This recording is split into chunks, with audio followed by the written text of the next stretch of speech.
Hey, so this is Nick from Tilta. We are at NAB 2025 and we are taking a look at our Mirage Pro Mattebox, which is currently available, starting at $299. But what's really exciting that we're showing is our new electronic variable ND filter. So this is being powered by USB-C. It has a manual option for control at the top. It also is natively communicating with our Nucleus M2 Phys unit. So it's 1.5 to 5 stops. It does not use any kind of polarizing elements, so it is a true electronic variable ND. And the idea is that if you're using a camera like the Mini, 2, 4, 6 stops of internal ND, this is able to kind of, augment your ND. If you're changing lighting conditions, if you need to do some kind of effect between indoor or outdoor, it's not going to be your kind of only filter that you need, but it's going to be a really powerful tool in terms of going indoors, outdoors, adjusting, as lighting conditions change.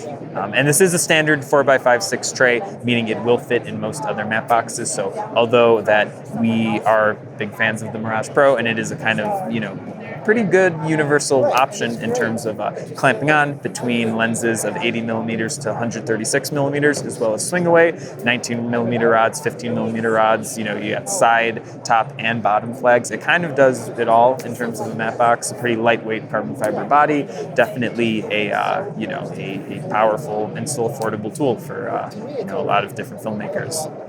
Also, with our previous Mirage, we do have a lot of photographic filter screw-in adapters. So if you're using smaller lenses, you get one with a 95 outer diameter. You get the screw-on filter threads. You can use the 95 clamp-on to make this compatible with a lot of different lenses. We have donuts also in a few different sizes, so it is going to be pretty universal in terms of the matte box body. Thanks so much, Nick. Oh, of course.